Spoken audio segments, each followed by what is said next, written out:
नमस्कार दोस्तों, कैसे हैं आप लोग। 29 मई 2022 के daily news analysis current affairs discussion में आपका स्वागत है। कौन कौन सी न्यूज डिस्कस करने वाले हैं? तो जो पीएम स्पेशल स्कॉलरशिप है, ये जो स्कीम पहले से चल रही है कांग्रेस के एरा के समय से, इसको जम्मू एंड कश्मीर स्टूडेंट्स के लिए थोड़ा और एक्सटेंड कर दिया गया है। जल जीवन मिशन के अंदर 50% माइलस्टोन यहाँ पे मीट कर लिया गया है। कलकत्ता हाईकोर्ट ने बोला है कि भाई बंगाल से जो औरतों को तस्करी करके इंडिया के अंदर लाया गया था प्रोस्टिट्यूशन के लिए, फ्रेश स्टेट के लिए, उनको पेंडिंग एडजुडिकेशन ऑफ प्रोसीडिंग्स आप इंडिया में रोक के नहीं रख सकते, बांग्लादेश वापस भेजिए।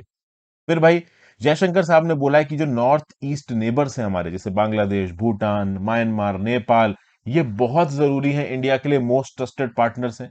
फिर ई कॉमर्स वेबसाइट पे जो फेक रिव्यूज हैं, इसको चेक करने के लिए सरकार एक फ्रेमवर्क डेवलप कर रही है, इसके बारे में बात करेंगे। बिहार में इंडिया के सबसे ज्यादा गोल्ड रिजर्व्स पाए गए हैं जमुई डिस्ट्रिक्ट में, इस चीज को देखेंगे।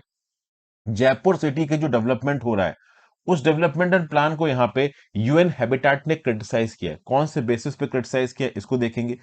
कोलंबो में हजारों के तादाद में लोगों ने एक रैली को अटेंड किया, वो रैली क्यों करवाई गई थी, इसके बारे में बात करेंगे। और नॉर्थ कोरिया के weapons of mass destruction programme को यूएस सैंक्शन कर रहा है। यूनाइटेड नेशन सिक्योरिटी काउंसिल में एक रेजोल्यूशन भी पास कराने की कोशिश की थी, बट उस रेजोल्यूशन को रशिया और चाइना ने वीटो कर दिया। तो इसने इसको देखेंगे। तो टोटल 9 न्यूज है आज। हो सकता है एक या दो न्यूज में अलग से आपके साथ डिस्कस करूं। बहरहाल अभी के लिए जितनी न्यूज है सब डिस्कस करते हैं। एंटाइस मतलब, एंटाइस का मतलब क्या है? To persuade somebody to do something or go somewhere by offering him something nice. मतलब किसी काम को करने के लिए थोड़ा सा लालच देना, कुछ इंटेंसिव्स देके कुछ काम कराना, एंटाइज करना। ठीक है ना भाई। जैसे सरकार भी बहुत सारे वेलफेयर प्रोग्राम्स को एग्जीक्यूट करने के लिए एंटाइज, जैसे फॉर एग्जांपल रूरल इलाके में जो प्रेग्नेंट लेडीज हैं, ओवरऑल वो अपना बच्चा एक हॉस्पिटल में डिलीवर करें, दाई मां से डिलीवर ना करवाएं, इसके लिए उनको मैटरनिटी बेनिफिट्स दिए जाते हैं, समय समय पे कैश इंटेंसिव्स दिए जाते हैं। मतलब सरकार यहाँ पे एंटाइज कर रही है इन लोगों को, ताकि वो गुड प्रैक्टिस को फॉलो करें। मतलब एंटाइज का मतलब ये है कि आप थोड़ा बहुत इंसेंटिव देके कोई काम करने के लिए किसी को अट्रैक्ट करो। ठीक है भाई। टेम्प्ट करना, ये आपका एंटाइज होता है। आगे बढ़ने से पहले वीडियो पे लाइक का बटन दोस्तों, चैनल को अब तक शेयर और सब्सक्राइब नहीं किया कर लीजिए, इंस्टाग्राम पे फॉलो कर लीजिए, टेलीग्राम ग्रुप ज्वाइन कर लीजिए। इंस्टाग्राम पे आपके साथ कनेक्ट करता रहता है, तो टेलीग्राम ग्रुप पे आपको लेक्चर की पीडीएफ मिल जाएगी। हो सके दोस्तों तो सुपर थैंक्स का ऑप्शन दबा के और ज्वाइन बटन दबा के हेल्प करें। अगर आप ज्वाइन बटन नहीं दबा सकते तो सुपर थैंक्स का ऑप्शन दबा सकते हैं, इससे काफी मदद मिलती है। वीडियो को लाइक और शेयर करके जाइएगा वीडियो के एंगेजमेंट को बढ़ाने के लिए। पहली news, centre extends PM special scholarship scheme to Jammu and Kashmir students. देखिए, यूनाइटेड प्रोग्रेसिव अलायंस के एरा से एक स्कॉलरशिप स्कीम चल रही है जम्मू एंड कश्मीर के बच्चों के लिए, लद्दाख के बच्चों के लिए। इसको 5 साल के लिए एक्सटेंड कर दिया गया। ठीक है। मतलब ये स्कीम भले ही यूनाइटेड प्रोग्रेसिव अलायंस की थी और अभी इसको खत्म होना था, इसका एक्सपायरी टाइम आ चुका था, बट फिर भी यहां पे सरकार ने इसको एक्सटेंड किया है। एक्सटेंड इसलिए किया गया है क्योंकि कहीं ना कहीं जम्मू एंड कश्मीर वैली के अंदर इसकी डिमांड बढ़ गई है। और खासकर इसकी डिमांड, ये जो स्पेशल स्टेटस रिवोक हुआ है 370 के अंदर, इसके रिवोक होने के बाद बढ़ी है। स्कीम का नाम क्या है? Prime minister's special scholarship scheme, पीएमएसएसएस।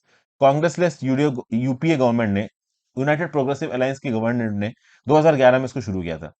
हर साल 5,000 मेरिटोरियस बच्चों को स्कॉलरशिप दी जाएगी, ताकि वो देश के अलग अलग हिस्सों में जाके पढ़ सके। और ओवरऑल इस स्कीम को कंटिन्यू कर दिया गया है। जेएंडके और लद्दाख के बच्चों के लिए अब दोनों अलग अलग यूनियन टेरिटरीज हैं। 180 से 190 करोड़ स्कीम को एलोकेट किए जाएंगे। इस स्कीम को इंप्लीमेंट करता है AICTE, all India council for technical education. आप समझते हैं इस पर्टिकुलर स्कीम का, पीएम ट्रिपल एस की मैं बात कर रहा हूं, इसकी डिमांड 2018-19 में और 19-20 में थोड़ी गिर गई थी।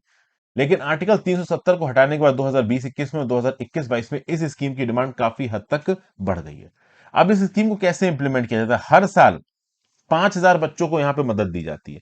अब वो बच्चों मदद कुछ इस प्रकार से दी जाती है कि हर साल 5,000 सीटें एलोकेटेड हैं।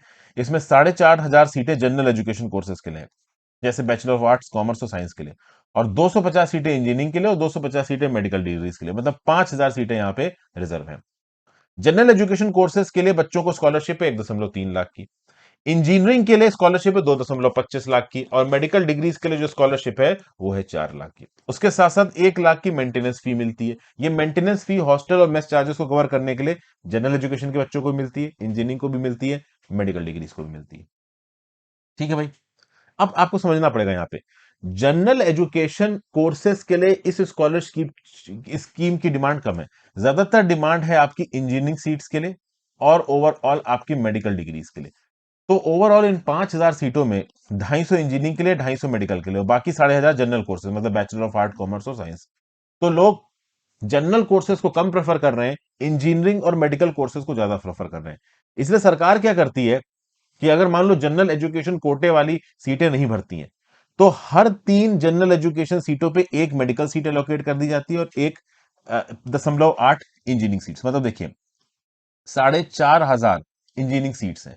अब ये 4,500 इंजीनियरिंग सीट्स में से मान लीजिए कि कुछ हजार इंजीनियरिंग सीट्स नहीं भरी, मान लीजिए 3,000 इंजीनियरिंग सीट्स यहां पे नहीं भरी, तो इन 3,000 इंजीनियरिंग सीट्स के रिस्पेक्ट में 1,000 सीटें आपकी किसके लिए पैदा कर दी जाएंगी? मेडिकल कोर्सेज के लिए, अगर ये 3,000 जनरल कोर्सेज वाली सीट नहीं भर रही हैं। और अगर 3,000 को पूरा पूरा आप कन्वर्ट कर देते हो किसमें? इंजीनियरिंग में, तो 3,000 डिवाइडेड बाई 1.8 इंजीनियरिंग सीटें। मतलब देखिए, जनरल एजुकेशन कोर्सेज के लिए प्रति सीट 1.3 लाख की स्कॉलरशिप है, ठीक है, और मेडिकल के लिए है 4 लाख की, इंजीनियरिंग के लिए 2.25 लाख की। तो अगर जनरल कोर्सेज वाली सीट नहीं भर रही है, जनरल एजुकेशन वाला कोटा नहीं भर रहा है, तो जनरल एजुकेशन के कोटे से 3 सीटों के बदले में एक मेडिकल सीट बना दी जाएगी, और हर आप कह लो कि 3 सीटों के बदले में 1.8 इंजीनियरिंग सीट्स बना दी जाएगी। तो अगर मेडिकल और इंजीनियरिंग की डिमांड ज्यादा है, तो जनरल एजुकेशन सीट्स को प्रोपोर्शनेट तरीके से मेडिकल और इंजीनियरिंग सीटों में बदल दिया जाता है। ओके, अब अगर आप देखो, तो हर साल पूरी की पूरी 5,000 सीटें नहीं भरती। इनफैक्ट 2018-19 और 19-20 में इस पर्टिकुलर जो स्कीम की डिमांड थोड़ी कम हो गई थी। जैसे कि पीएम ट्रिपल एस के अंदर 2020-21 में केवल 113 स्टूडेंट्स ने मेडिकल स्ट्रीम ज्वाइन की, और 2019-20 में केवल 95 स्टूडेंट्स ने मेडिसिन ऑप्ट किया। लेकिन अगर आप देखो, तो 2020-21 और 21-22 में डिमांड बम्पर तरीके से बढ़ी है। 2020-21 में 25,970 बच्चों ने अप्लाई किया, और 4,780 बच्चों ने मेडिकल सीट्स का बेनिफिट लिया, मतलब ओवरऑल सीट्स का बेनिफिट लिया। 2021-22 में 22,538 बच्चों ने अप्लाई किया, और 4,095 बच्चों ने सीट का फायदा उठाया। मतलब ओवरऑल 5,000 स्कॉलरशिप्स थी, लेकिन 4,780 और 4,595 स्कॉलरशिप्स यूज हुई 2020-21 में और 2021-22 में। अब एब्सोल्यूट टर्म से मत समझिएगा, हो सकता है कुछ जनरल एजुकेशन वाली सीटों को मेडिकल में कन्वर्ट कर दिया गया, इंजीनियरिंग में कन्वर्ट कर दिया गया, कन्वर्ट के बाद प्रोपोर्शनल तरीके से देखा गया है। तो इसका मतलब ये नहीं है कि 4,780 बच्चे ले गए, हो सकता है थोड़े कम बच्चे ले गए हों, जनरल एजुकेशन की सीटों को मेडिकल में या इंजीनियरिंग में बदल दिया गया हो। बहुत सारे बच्चे ऐसा पाया जा रहा है जम्मू एंड कश्मीर के और लद्दाख के, बाकी देश में जाके पढ़ना नहीं चाहते हैं, वो अपनी जगह पे रहना चाहते हैं, क्योंकि वो होम सिक फील करते हैं। दूसरे देश में जाएंगे तो कहीं ना कहीं सेग्रीगेशन, डिस्क्रिमिनेशन, लैंग्वेज बैरियर वाला फैक्टर्स उन्हें परेशान करता है। तो अगर उनको जेएंडके या लद्दाख के किसी लोकल कॉलेज में एडमिशन मिल जाता है, तो वो वहीं पढ़ लेते हैं। होम सिकनेस की वजह से भी वो अपने घर में अपनी फैमिली के पास ही देखिए यहाँ पे रहना चाहते हैं। तो ये ओवरऑल यहाँ पे न्यूज थी पीएमएसएसएस स्कीम न्यूज में, GS paper 2 government policies and intervention, GS paper 2 government policies and intervention issues related to education में न्यूज आपको काम आएगी। फिर भाई जयशंकर साहब ने रिसेंटली बोला है कि जो हमारे नॉर्थ ईस्ट की नेबर कंट्रीज हैं, ये हमारे सबसे ज्यादा ट्रस्टेड ग्लोबल पार्टनर्स है। एक्सटर्नल अफेयर्स मिनिस्टर जयशंकर साहब ने क्या बोला है? बांग्लादेश, भूटान, म्यांमार और नेपाल, ये इंडिया के मोस्ट ट्रस्टेड ग्लोबल पार्टनर्स है। इसके साथ जापान और एशियान के जो मेंबर्स हैं, association of south east Asian Nations, ये भी इंडिया के मोस्ट ट्रस्टेड पार्टनर्स हैं। ऐसा इनॉग्रल सेशन में बोला था जयशंकर साहब ने नदी एशियन कॉन्फ्रेंस रिवर कॉन्क्लेव में, जो कि गुवाहाटी में हो रहा है। और यहां पे जयशंकर साहब ने बोला कि हम नॉर्थ ईस्ट को प्रायोरिटाइज करेंगे। नॉर्थ ईस्ट में 8 स्टेट्स आते हैं। ओवरऑल इसके इसकी जो कनेक्टिविटी है किसके साथ? बांग्लादेश, भूटान, नेपाल और म्यांमार के साथ, वो बढ़ाएंगे, एशियान के साथ बढ़ाएंगे। मतलब अगर बांग्लादेश, भूटान, म्यांमार और नेपाल ये हमारे नॉर्थ ईस्ट के इलाके से पूरी तरीके से जुड़ जाता है, तो इस पूरे इलाके की डेवलपमेंट जबरदस्त तरीके से होगी। अपॉर्चुनिटी, रिसोर्सेज, मार्केट्स, ये सब आगे बढ़ेंगे। और कहीं ना कहीं भारत सरकार ने यहाँ पे जापान की भी तारीफ की कि जापान यहाँ पे इस पर्टिकुलर इलाके में काफी इन्वेस्टमेंट कर रहा है। 2017 में इंडिया ने लॉन्च किया था India Japan act east forum. ये एक ऐसा प्लेटफॉर्म काम कर रहा है जो कि इस इलाके में प्रोजेक्ट्स को प्लान करता है और इंप्लीमेंट करता है। इसके लिए पैसा भी एलोकेट किया है जापान की सरकार ने। चीफ मिनिस्टर हिमंत बिस्व शर्मा ने भी यहाँ पे बोला कि जो आसाम का इलाका है, ये कल्चरल और सिविलाइजेशनल ब्रिज की तरह काम कर रहा है। एशियन रीजन को इंडियन रीजन से कनेक्ट करवा रहा है, और उसमें ये 4 कंट्रीज भी बहुत इंपॉर्टेंट रोल प्ले करती हैं। कौन कौन सी 4 कंट्रीज? बांग्लादेश, भूटान, म्यांमार और नेपाल। फिर यहाँ पे एक और इंडिविजुअल का नाम आ रहा है जिनका नाम है Chaolung Sukaphaa. Chaolung Sukaphaa south east Asia से 13वीं शताब्दी में आसाम रीजन में आए थे, और इनको ग्रेटर असमीज सोसाइटी का आर्किटेक्ट कहा गया है। तो इनको भी यहाँ पे ओवरऑल कोट किया जा रहा है। हिस्टोरिकल और कल्चरल रिलेशंस की बात की जाए अगर आसाम और एशियान के बीच में, नदी इनिशिएटिव किया, नदी मतलब रिवर होता है। ये एक ऐसा इनिशिएटिव है जो कि एक आर्टिकुलेट करता है और एक्टिवेट करता है collective vision, sub regional corporation of bay of Bengal region और साउथ ईस्ट एशिया।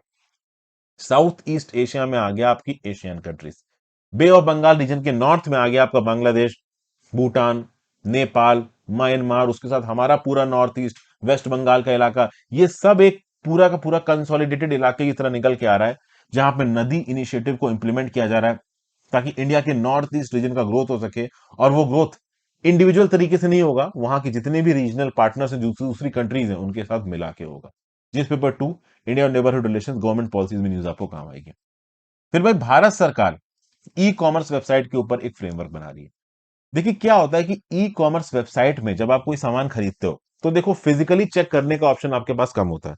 अब आप में से बहुत सारे लोग बहुत स्मार्ट हो गए, जैसे फ्लिपकार्ट पे, मिंत्रा पे, आप पहले कपड़े मंगा लेते होगे, उसको पहन के टेस्ट कर लेते होगे, पसंद आए तो रखे, नहीं तो वापस कर दिए। बहुत सारे लोग आजकल ऐसा करते हैं।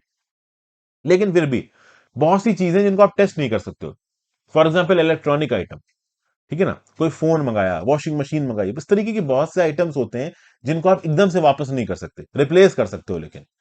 तो अलग अलग प्रोडक्ट्स की अलग अलग रिटर्न पॉलिसी और रिप्लेसमेंट पॉलिसी होती है, वो प्रोडक्ट टू प्रोडक्ट वेरी करता है। तो कुल मिला के अगर आप ई कॉमर्स वेबसाइट पे कुछ खरीद रहे हो तो आपके लिए फर्स्ट पॉइंट ऑफ रेफरेंस क्या होगा उस पर्टिकुलर प्रोडक्ट की जेन्युइननेस को चेक करने का और ऑथेंटिसिटी क्वालिटी को चेक करने का, वो होता है रिव्यूज। उस पर्टिकुलर प्रोडक्ट के अंदर लोगों ने रिव्यूज डाल रखे होते हैं कि हाँ प्रोडक्ट अच्छा है या बुरा है। अब ऐसा बताया जा रहा है कि जो ई कॉमर्स वेबसाइट है फेक रिव्यूज डलवाती हैं। अच्छे अच्छे रिव्यूज डलवा देंगी, प्रोडक्ट उतना अच्छा होगा भी नहीं, रिव्यूज अच्छे होंगे, लोग प्रोडक्ट परचेज कर लेंगे, बाद में पता चलेगा प्रोडक्ट फर्जी थे। तो देखिए यहाँ पे क्या हो रहा है कि भारत सरकार एक फ्रेमवर्क डेवलप करने की बात कर रही है ताकि ई कॉमर्स वेबसाइट पे जो फेक रिव्यूज प्रोलिफरेट कर रहे हैं इसको चेक किया जा सके। समझ गए? The department of consumer affairs वो इस फ्रेमवर्क को डेवलप कर रहा है। तो डिपार्टमेंट ऑफ कंज्यूमर अफेयर्स मिलके एएससीआई के साथ, advertising standards council of India के साथ मिलके ई कॉमर्स एंटिटीज, फिर इसमें कंज्यूमर फोरम्स भी इन्वॉल्व होंगे, लॉ यूनिवर्सिटीज भी इन्वॉल्व होंगी, lawyers, federation of Indian commerce and chamber industry, CII, confederation of Indian industry, consumer rights activist, ये सब मिलके ई कॉमर्स वेबसाइट पे जो फेक रिव्यू का मिनिस है ना, इसको काउंटर करने की कोशिश करेंगे, इसको यहां पे रोकने की कोशिश करेंगे। और यहां पे दो फैसेट्स के ऊपर ध्यान दिया जाएगा। एक तो रिव्यूअर की ऑथेंटिसिटी, जिसने प्रोडक्ट खरीदा है और जो वहां पे जाके रिव्यू डाल रहा है, क्या वो ऑथेंटिक रिव्यूअर है? क्या सच में वो एक ऐसा इंडिविजुअल है जिसने प्रोडक्ट खरीदा है और वो रिव्यू डाल रहा है, या फिर कोई पेड रिव्यू है कि हाँ भाई पैसा खिला दिया ई कॉमर्स वाले ने, जाओ रिव्यू डाल दो, तो रिव्यू डाल दिया। ठीक है। कई कई बार होता है ना कि इस तरीके से भी स्कैम्स निकल के आते हैं कि लोगों को हायर कर लिया है 15,000 रुपए प्रति महीने पे, उनका टारगेट क्या है कि अलग अलग प्रोडक्ट्स पे जाके रिव्यू डालो, जितने ज्यादा रिव्यू उतना तुम्हारा पैसा मिलेगा।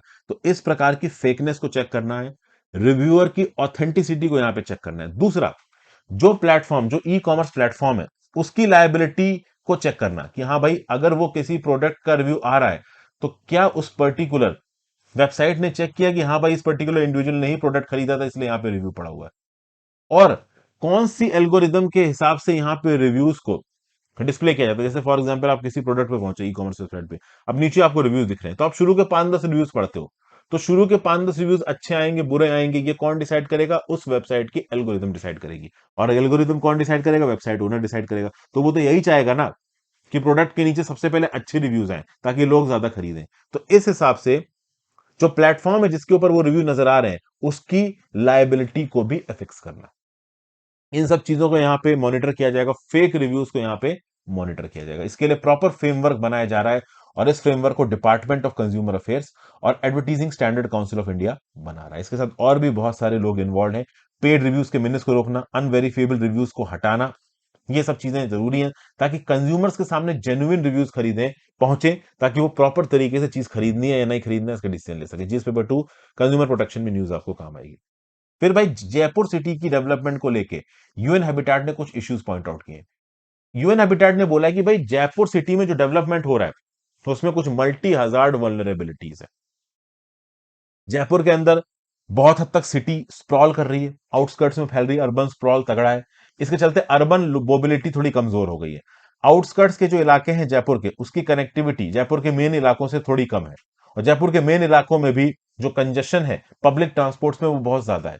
फिर ग्रीन ब्लू डिस्कनेक्ट है, जो ग्रीन इलाके हैं, ठीक है ना, जयपुर के सेंट्रल इलाकों में, वहां पे पानी के सोर्सेस पास में नहीं है। जो आउटस्कर्ट्स में इलाके डेवलप हो रहे हैं, वहां पे प्रॉपर लेक्स और ग्रीन कॉरिडोर्स आपको नजर नहीं आएंगे। इस प्रकार की बहुत सी प्रॉब्लम निकल के आ रही है जयपुर के डेवलपमेंट को लेकर, जिनको पॉइंट आउट किया है यहाँ पे यूएन हैबिटेट ने।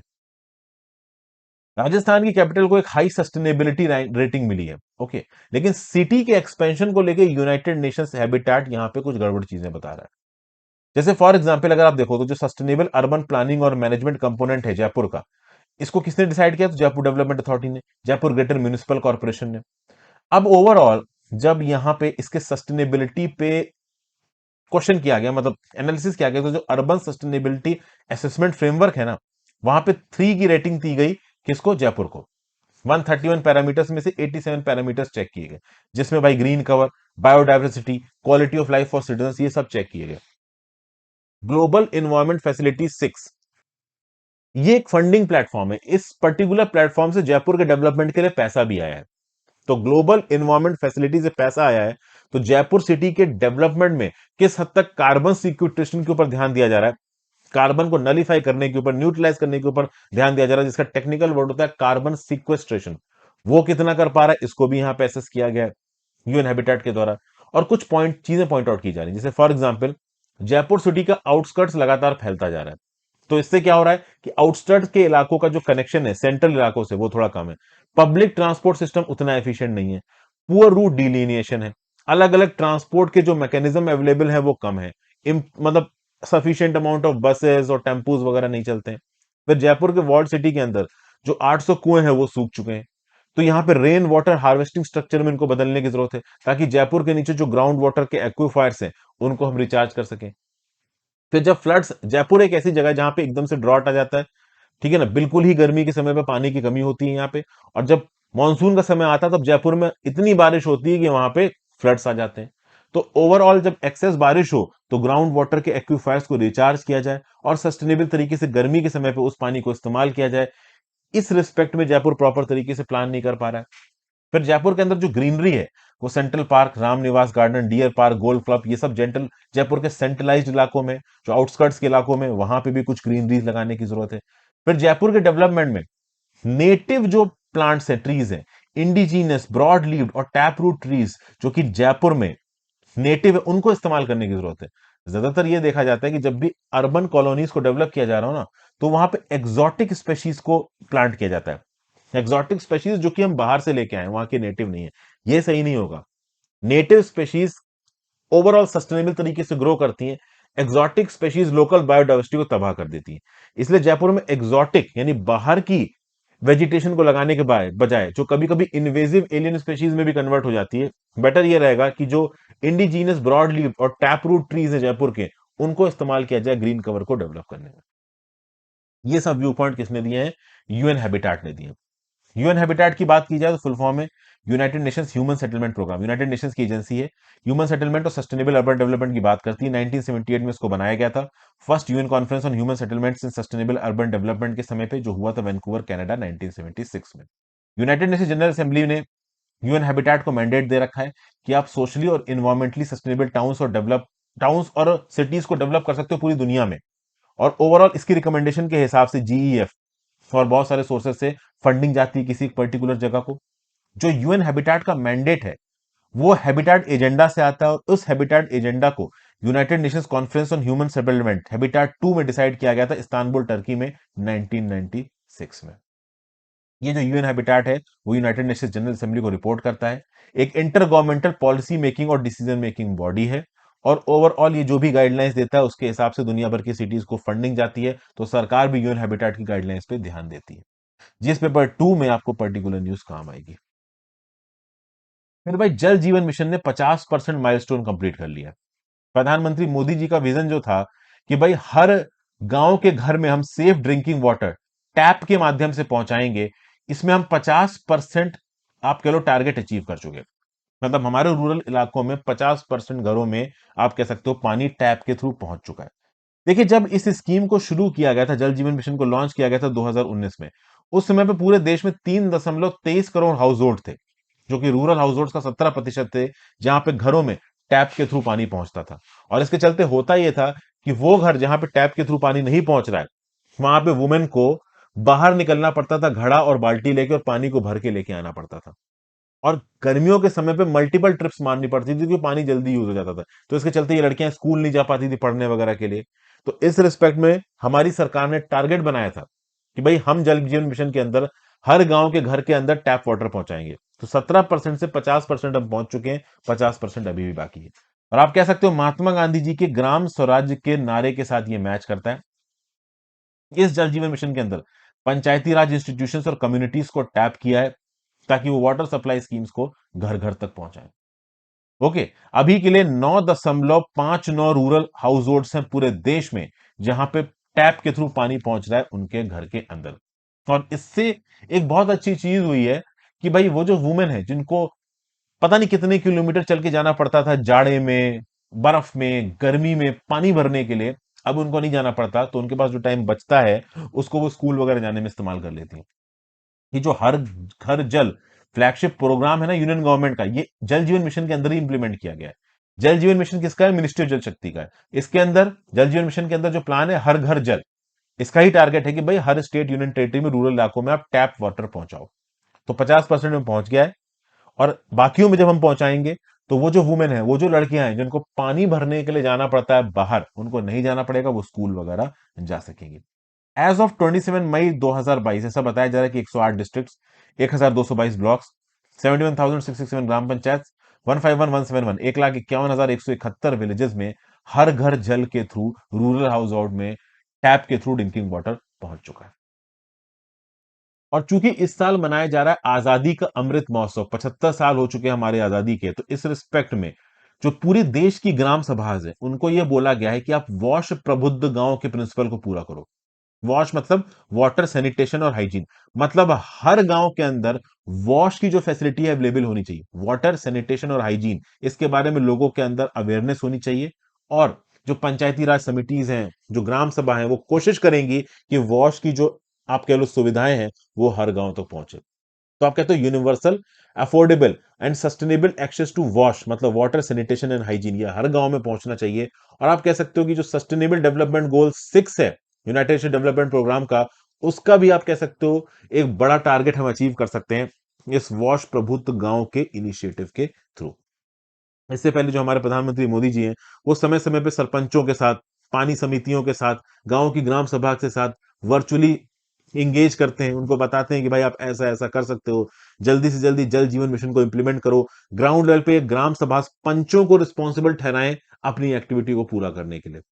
जीएस पेपर 2 गवर्नमेंट पॉलिसी और इंटरवेंशन में न्यूज काम आएगी। फिर अगली न्यूज है कि यूएस ने सैंक्शन किया है नॉर्थ कोरिया को। देखिए, नॉर्थ कोरिया लंबे समय से अपना बैलिस्टिक मिसाइल लॉन्च प्रोग्राम चला रहा है। बीच में कुछ समय के लिए बंद कर दिया था नॉर्थ कोरिया ने, जब डोनाल्ड ट्रंप और किंग जोंग उनके बीच बातचीत हो रही थी। तो उसके बाद नॉर्थ कोरिया ने फिर से अपना प्लान यहां पे शुरू कर दिया है। और इसके लिए 27 मई को यूएस ने 2 रशियन बैंक्स के ऊपर, एक नॉर्थ कोरियन कंपनी के ऊपर सैंक्शंस लगाए हैं। इन रशियन बैंक्स के ऊपर सैंक्शन इसलिए नहीं लगाएंगे क्योंकि रशिया वॉर लड़ रहा है यूक्रेन से, इसलिए लगाएं क्योंकि ये दो जो रशियन बैंक्स हैं वो कहीं ना कहीं नॉर्थ कोरिया की मदद कर रहे हैं उसके न्यूक्लियर प्रोग्राम में और उसके बैलिस्टिक मिसाइल के प्रोग्राम में, ऐसे यूएस का बोलना। और इन सैंक्शंस को लगाने से एक दिन पहले ही अमेरिका ने यूनाइटेड नेशन सिक्योरिटी प्रोग्राम में नॉर्थ कोरिया के ऊपर यूएन सैंक्शंस लगाने की बात की गई थी बैलिस्टिक मिसाइल लॉन्चेस को लेकर, लेकिन ओपनली यहां पे चाइना और रशिया ने यूएस के इस रेजोल्यूशन को वीटो कर दिया। तो आप कह सकते हो कि international community, basically United nation security council के मैकेनिज्म को यूएस इस्तेमाल नहीं कर पा रहा नॉर्थ कोरिया के अगेंस्ट। चाइना रशिया सामने खड़े हुए हैं। तो इस कंटेक्स्ट में अपनी इकोनॉमिक हेफ्ट का इस्तेमाल करके नॉर्थ कोरिया को टारगेट किया किसने? यहां पे यूएस ने। यूएस ट्रेजरी डिपार्टमेंट ने बोला है कि ये जो एयर कोरियो ट्रेडिंग कॉर्पोरेशन नाम की कंपनी है और जो रशियन फाइनेंशियल इंस्टीट्यूशंस हैं, फार ईस्टर्न बैंक और बैंक स्पुटनिक, ये ओवरऑल नॉर्थ कोरियन ऑर्गेनाइजेशंस के लिए रेवेन्यू जनरेशन कर रहे हैं, प्रोक्योरमेंट कर रहे हैं, और इसके चलते नॉर्थ कोरिया का जो बैलिस्टिक मिसाइल प्रोग्राम है वो डेवलप हो रहा है। फिर जोंग योंग नाम का एक इंडिविजुअल जो कि बेलारूस का है, ये north Korean second academy of natural sciences के लिए काम कर रहा है और नॉर्थ कोरिया की ऑर्गेनाइजेशंस की मदद कर रहा है बैलिस्टिक मिसाइल्स को डेवलप करने के लिए। तो इसके ऊपर भी यूएस ने यहां पे सैंक्शंस लगा दिया है। उसके साथ साथ यहां पे यूएस साउथ कोरिया के साथ मिलके मिलिट्री ड्रिल्स कर रहा है ताकि नॉर्थ कोरिया को थोड़ा कंट्रोल में लेके आया जा सके। तो नॉर्थ कोरिया के ऊपर कंट्रोल करने के लिए साउथ कोरिया के साथ तो अपनी एंगेजमेंट बढ़ा ही रहा है, साथ साथ यहां पे नॉर्थ कोरिया के बैलिस्टिक मिसाइल प्रोग्राम को डेवलप करने के लिए जो भी प्लेयर्स एक्ट कर रहे हैं उनके खिलाफ यूएस यहाँ पे सैंक्शंस लगा रहा है। और ओवरऑल ये एक अच्छी खबर नहीं है, क्योंकि 2019 के समय पे एक ऐसा मोमेंट आया था जब ऐसा लगा था कि हो सकता है यूएस और नॉर्थ कोरिया के बीच में कोई एंगेजमेंट आ जाए। 3 समिट्स हुई थी, north Korean leader Kim Jong उनकी और यूएस प्रेसिडेंट डोनाल्ड ट्रंप की, लेकिन पहले आप के चक्कर में कोई एग्रीमेंट यहां पे हो नहीं पाया और चीजें ओवरऑल बिगड़ गई। यूएस का बोलना है कि हम प्योंगयांग को सपोर्ट नहीं देंगे। इससे पहले चाइना कई बार यूएस को बोल चुका है कि आप नॉर्थ कोरिया के ऊपर से थोड़े सैंक्शंस हटा सकते हो, लेकिन यूएस ने बोला हम सैंक्शंस नहीं हटाएंगे। पहले नॉर्थ कोरिया अपने बैलिस्टिक मिसाइल प्रोग्राम और न्यूक्लियर प्रोग्राम को रोके, नॉर्थ कोरिया ने यहां पे मना कर दिया। आप जानते हो कि चाइना बहुत हद तक नॉर्थ कोरिया की मदद करता है। नॉर्थ कोरिया एक डिक्टेटर कंट्री है, तो चाइना के साथ पॉलिटिकली भी वो अलाइन करता है, और एक बड़ी बाउंड्री है नॉर्थ कोरिया के किसके साथ, चाइना के साथ, तो बहुत हद तक रिसोर्सेज भी चाइना के थ्रू नॉर्थ कोरिया के पास पहुंचते हैं। फिर कोलंबो की एक रैली में हजारों की तादाद में लोगों ने यू नो पार्टिसिपेट किया। क्यों पार्टिसिपेट किया? क्योंकि वो 50वें दिन था एजिटेशन का। कोलंबो के अंदर गोटाबाया राजपक्सा के रेजिडेंस के सामने बहुत सारे जो एजिटेटर्स हैं वो अपना तंबू गाड़ के बैठे हैं। उसमें trade unions, religious clergy, professionals, artist सब हैं, और बड़ी तादाद में, हजारों की तादाद में 50वां दिन सेलिब्रेट करने के लिए इस एजिटेशन का लोग इकट्ठा हुए। श्रीलंका के अंदर हालत वही खराब है, डॉलर क्रंच है, बैलेंस ऑफ पेमेंट जो रिजर्व्स थे वो खराब हो चुके हैं, खत्म हो चुके हैं foreign exchange reserves, BOP crisis चल रही है। एसेंशियल इंपोर्ट्स के पास, चाइना के पास पैसे नहीं हो, सॉरी श्रीलंका के पास पैसे नहीं हो। श्रीलंका के अंदर गोटा गांव गामा, गोटा गो विलेज, मतलब गोटाबाया राजपक्सा को बोला कि भैया अपने गांव वापस जाओ, निकलो यहां से, ये नारे चल रहे हैं, लेकिन गोटाबाया राजपक्सा रिजाइन करने को राजी नहीं है। दिन ब दिन प्रोटेस्टर्स का गुस्सा बढ़ता जा रहा है, हालांकि प्रोटेस्टर्स के नंबर कम होते जा रहे हैं, ऐसा नहीं है कि तादाद में प्रोटेस्टर्स ज्यादा है, बहुत सारे लोग प्रोटेस्ट छोड़ के जा भी रहे हैं। बीच में श्रीलंका की सरकार ने गड़बड़ काम किया था। महिंदा राजपक्सा के सपोर्टर्स ने 9 मई को इन प्रोटेस्टर्स को भगाने की कोशिश की। इतना भयंकर बवाल मचा कि भैया महिंदा राजपक्सा का घर जला दिया गया, और एक रूलिंग एमपी घिर गया प्रोटेस्टर से, उसने अपने आप को गोली मार ली। तो उसके बाद से महिंदा राजपक्सा और जो सरकार थी राजपक्साओं की, इनको भी समझ में आया कि भैया जबरदस्ती मत करो, जबरदस्ती यहां पे भारी पड़ सकती है। कैबिनेट को डिसॉल्व कर दिया गया, रानिल विक्रम सिंघे को यहां पे प्राइम मिनिस्टर बना दिया गया, और गोटाबाया राजपक्सा प्रेसिडेंट बने हुए हैं। और प्रोटेस्ट अभी भी जारी है। इस प्रोटेस्ट में लोगों की पहली डिमांड यह है कि गोटाबाया राजपक्सा को उनकी कुर्सी से हटाया जाए। दूसरा, लोग रानिल विक्रमसिंघे से भी बहुत ज्यादा खुश नहीं है, क्योंकि रानिल विक्रमसिंघे अपनी कुर्सी पर तब तक बैठे हुए हैं जब तक राजपाक्सास का सपोर्ट है। तो ओवरऑल लोग ये बोल रहे हैं कि जो रानिल विक्रमसिंघे हैं, इनको भी हम टोटल अपना लीडर नहीं मानेंगे, क्योंकि ये राजपाक्सास को प्रोटेक्ट कर रहे हैं। हमें पता है कि इंटरनेशनल मॉनेटरी फंड के साथ बातचीत हो रही है, मोस्ट प्रॉब्ली यहाँ पे शायद श्रीलंका के लोगों को ये चाहिए कि सरकार पूरी तरीके से गिरे, फिर से यहाँ पे इलेक्शन हो, एक प्रॉपरली रिप्रेजेंटेटिव सरकार आए, और वो यहाँ पे नए एक्शंस ले। गोटाबाया राजपक्षे को एथिकली यहाँ पे रिजाइन कर देना चाहिए, बट अपनी कुर्सी उनसे छूट नहीं रही। आईएमएफ से एक डील यहाँ पे जारी है, बातचीत जारी है। $3.5 बिलियन की मदद इंडिया दे चुका है। जापान और चाइना से मदद और एक्सपेक्टेड है श्रीलंका के अंदर। लेट्स सी कितनी आती है। इंटरनेशनल न्यूज जियोस पेपर 2 में आपको न्यूज आपको काम आएगी। So thank you for watching friends. Video को लाइक और शेयर करके जाइएगा, इंस्टाग्राम पे फॉलो कर लीजिए, टेलीग्राम ग्रुप ज्वाइन कर लीजिए, दोनों चीजों का लिंक दिया है, वीडियो को ज्यादा से ज्यादा शेयर करिएगा, हो सके तो ज्वाइन और सुपर थैंक्स का बटन